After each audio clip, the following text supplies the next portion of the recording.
NEET री exam में बड़ा खेल, 30 लाख में बिक रही थी सीट। सेंटर से 30 गिरफ्तार, परीक्षा में घुसा सॉल्वर गैंग। गिरफ्तारी से हड़कंप, बायोमेट्रिक कर्मचारी भी शामिल।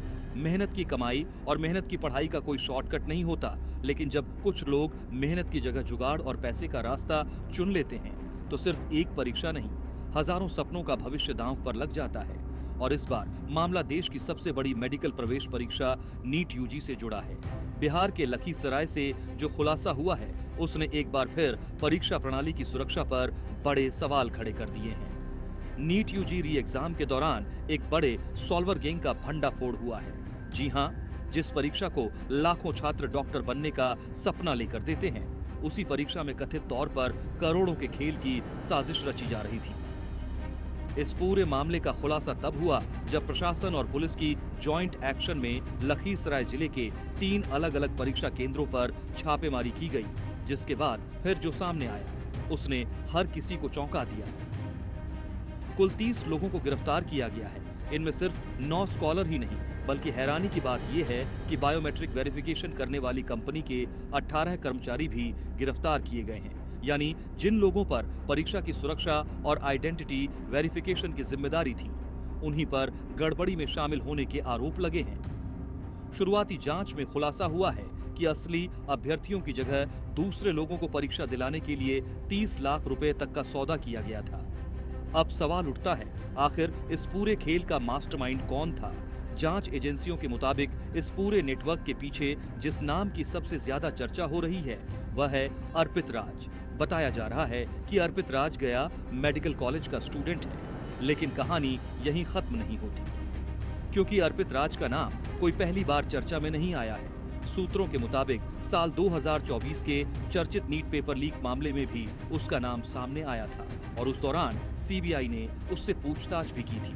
अब एक बार फिर उसी नाम का परीक्षा धांधली के मामले में सामने आना जांच एजेंसियों के लिए भी बड़ा संकेत माना जा रहा है। लेकिन आखिर पुलिस इस पूरे गिरोह तक पहुंची कैसे?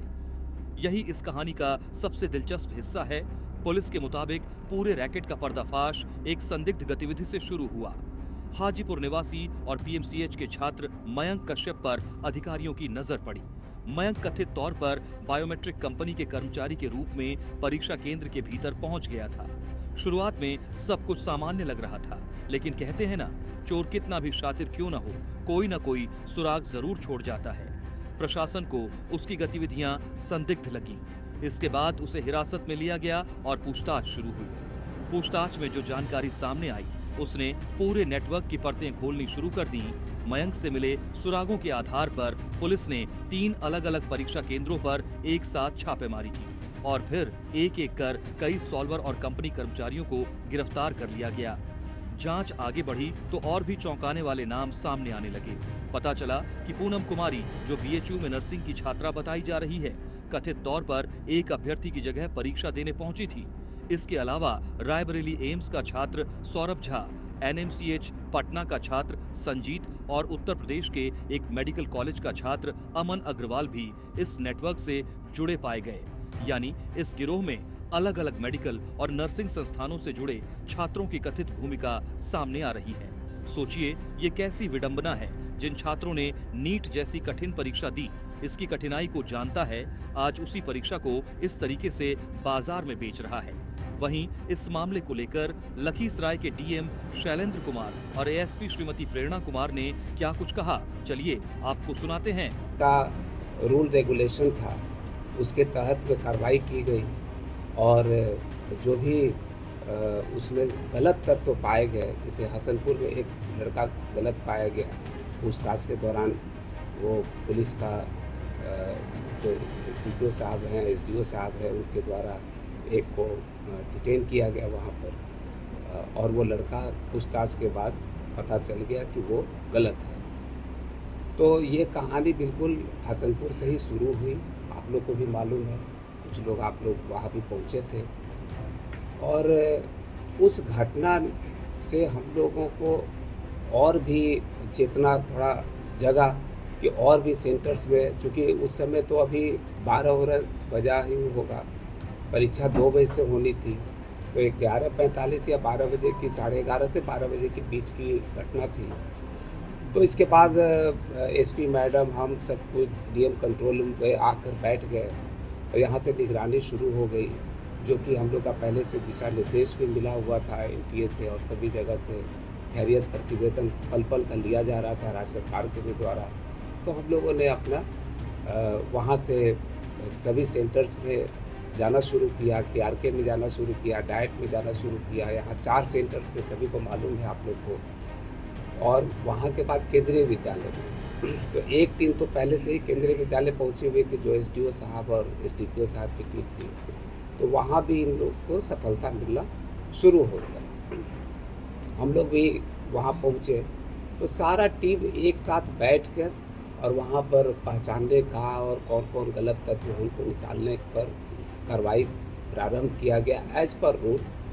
और धन्यवाद देते हैं हम अपनी पूरी टीम को कि सभी ने बहुत अच्छा से काम किया और बिल्कुल स्वच्छ परीक्षा दिलाने में सफलता हासिल किया। और हम आगे का जो सूचना है, जो जिसका विवरण आप लोग चाहते हैं कि कितना एफआईआर हुआ, कौन पकड़े गए, तो ये सब विवरण हम एसपी मैडम से छोड़ सर एक सवाल सर कि इन लोगों की गिरफ्तारी जो है एग्ज़ाम शुरू होने के पहले हुई, एग्ज़ाम शुरू होने के बाद? तो ये जितनी भी टेक्निकल सूचना है तो वो आपको एसपी मैडम यहाँ पर दे देंगी, लेकिन 4 से 5 तो 6 हमको लगता है। देखिए 21 जून को यहाँ पर 4 केंद्रों पर नीट की जो री एग्ज़ाम है वो लखीसराय ज़िला में आयोजित की गई थी। तो उसी क्रम में हम लोगों को सूचना प्राप्त हुई कि कुछ सेंटर्स पे इम्पर्सोनेशन की कार्रवाई की जा रही है, जिसमें फर्जी अभ्यर्थियों को बिठाया जा रहा है।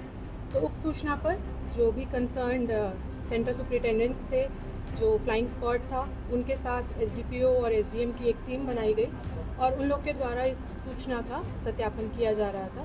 तो पूरे दिन हम लोग के द्वारा जो है ये सत्यापन करता रहा। उसी क्रम में हम लोग के जो 3 सेंटर्स हैं, जो हमारा +2 हसनपुर है, जो केआरके है और केंद्रीय विद्यालय, वहाँ से हम लोगों ने 9 फर्जी अभ्यर्थियों को हम लोगों ने अपनी कस्टडी में लिया, जिसमें वे लोग किसी दूसरे अभ्यर्थी की जगह पर वो लोग आकर एग्ज़ाम दे रहे थे, जिसको हम लोग कॉमन पार्लेंस में स्कॉलर कहते हैं।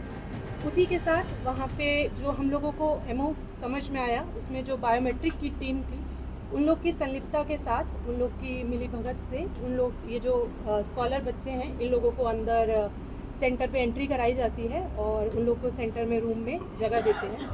और इसके साथ साथ 2 सेटर थे, जो इन्फॉर्मेशन कलेक्शन के दौरान 2 सेटर्स भी थे जिनको हमने गिरफ्तार किया, और एक ओरिजिनल कैंडिडेट भी सेंटर के बाहर मौजूद था, उसको भी हम लोगों ने अपनी कस्टडी में लिया। इसके अलावा टोटल 18 बायोमेट्रिक स्टाफ है जो कि इन 3 सेंटर्स पर मौजूद थे, इन लोगों को भी हम लोग के द्वारा गिरफ्तार किया। तो ये एक अच्छा काम जो है इनके द्वारा किया गया है। तो टोटल जो गिरफ्तारी है वो टोटल 30 है, जिसमें जैसे मैंने बताया 9 जो फर्जी अभ्यर्थी हैं, 2 हमारे सेटर्स हैं, एक हमारा एक्चुअल कैंडिडेट है जिसका एग्ज़ाम था जो सेंटर के बाहर मौजूद था, और 18 हमारे बायोमेट्रिक के स्टाफ थे। तो इसके आलोक में 3 एफआईआर्स की गई हैं, जो क्यूल की है 64/26 और कवैया थाना कांड संख्या है 244/26 और 245/26। तीनों को दर्ज किया गया है और आगे का जो फॉरवर्ड और बैकवर्ड लिंकेज है वो भी हम लोग आगे स्थापित करेंगे, और भी लोग जो इन्वॉल्व हैं। जांचकर्ताओं को शक है कि इसके तार कई राज्यों तक फैले हो सकते हैं। पुलिस का कहना है कि जांच अभी जारी है और आने वाले दिनों में कई और नाम सामने आ सकते हैं। सबसे बड़ा सवाल यही है, क्या यह सिर्फ कुछ लोगों की करतूत थी या फिर इसके पीछे एक ऐसा संगठित नेटवर्क काम कर रहा था जो लंबे समय से परीक्षा व्यवस्था में सेंध लगाने की कोशिश कर रहा है।